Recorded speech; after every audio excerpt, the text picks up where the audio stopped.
welcome back. It seems forever since I've done a little video, and I just thought of a few things today that may have been missed during your spring clean just lately, and I wanted to give you a quick heads up on a few of those little bits that sometimes sort of sneak past us and we don't really think about them. But I've got a nice little list that I've kind of compiled in my head, and I thought, you know what, I'm gonna share this. So let's get started. All those things that you may have missed during your spring clean. Now, I missed a couple of these things myself. I kind of cheated. I did my spring clean at the same time as I was doing a Pesach clean, and that that was fine for me because I only live in a small space. So you know, I sort of did my spring clean at the same time. But if you didn't, and you're either just about to do your spring clean and this little list will come in handy, or you've done your spring clean, and you just have this little list, and you think, oh, actually, yeah, I didn't do that. Well, I hope this all comes in handy for you. So let's start. Number one on my list, I have got, let's sanitize our phones. You know, these phones, we have them with us all day, every day. And the same with our computer mouse or TV remote controls, anything like that. You know, we get muck on our fingers, we pick them up, and we're using them. So what I like to use, I'm a big advocate of white vinegar. Just a Microsoft cloth. It's really nice and soft.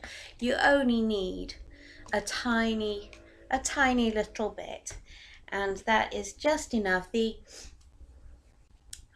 you know, it's damp, it's not wet. Don't go and, you know, get them wet. It's just a nice little way just to clean it.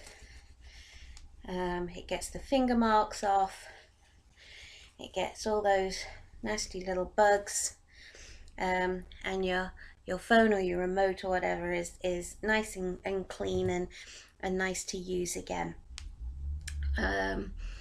Okay, so number two would be descale your kettle, and if you've got one, your coffee maker.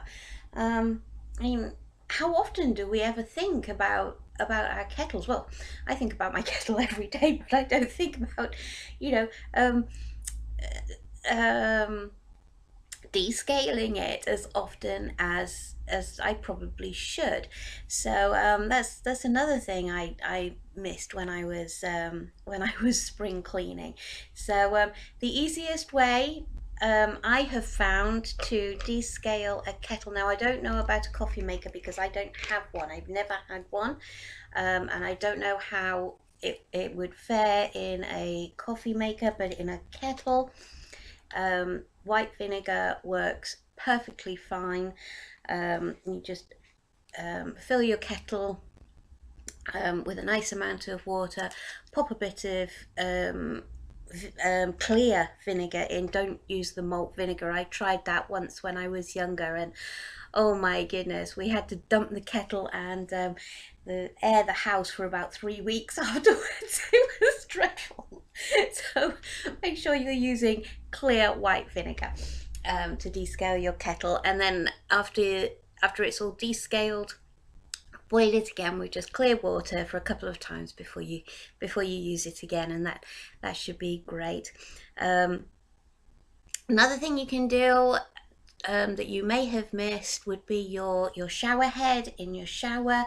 If you're in a hard water area, you know, you get those little bits of lime scale that just creeps in those little holes, and the holes get smaller and smaller and smaller until there's no hole left, and you know, your sprays are coming out all over the place instead of in one nice stream. So again, you can use vinegar again for that. If you get a a plastic bag without any holes in. You can put a bit of warm water, a bit of clear vinegar, again, sort of suspend the shower head into the bag and just tie the bag onto there so it's suspended in the vinegar and water. Leave that for a couple of hours and all that gunky stuff should come away. What else have I got? Oh, my my fan's just come on. Okay, your shower curtain as well. If you've got a vinyl or a plastic shower curtain, these can get all moldy and mildewy and not very nice at all.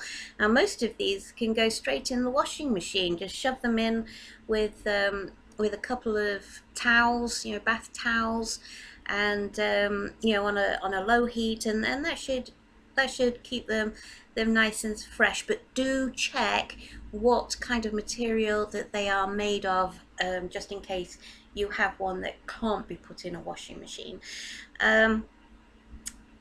Your hairbrushes. Did you miss your hairbrushes and combs when you were doing your spring clean?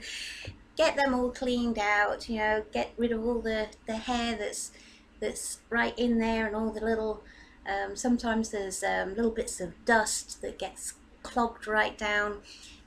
Clean that all out, get them underneath a nice warm flow of water with some mild shampoo, and give them a really good clean out for spring as well. And the last thing, which I did not do, and I really told myself off for doing this actually, because I should have this down by now. Your handbags, ladies and gentlemen, because we have man bags as well nowadays, don't we?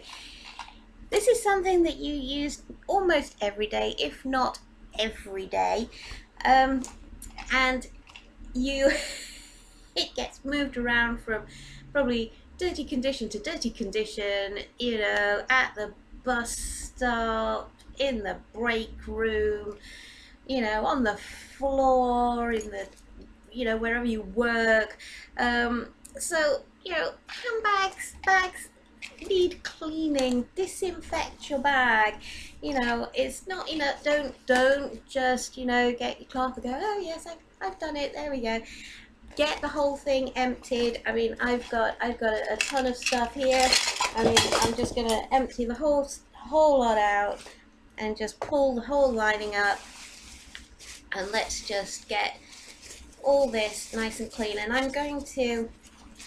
am actually going to use vinegar again, inside and out on my handbag, and once that's dried, you will notice when you use vinegar for things like I do, you do notice that after a while the vinegar smell goes. It's nothing to worry about. It's not gonna stink of vinegar forever. But with things like a handbag, when you open it, it'd be nice to have a lovely clean smell. So when it's all dry and the vinegar's dried and the vinegar smell has gone away, treat yourself to some oil. I've got what is this called? Tibetan mist. Musk, sorry, musk, Tibetan musk. I love the smell of this stuff. So I am just going to dot a few little spots on the inside of my handbag liner, and let that dry before I shove everything back in. Making sure, obviously, that everything that I put back in has had a wipe as well and is all nice and clean. And that is then everything done for the spring clean for 2019. So I hope that this has been helpful. If you've missed some of these things on my little list there, get ahead. It's not going to take very long, just to do those last few bits to make your home lovely and clean and feeling fresh and wonderful, all ready for for the rest of the spring and the summer and the year to come. So until next time, guys, have fun cleaning. Bye.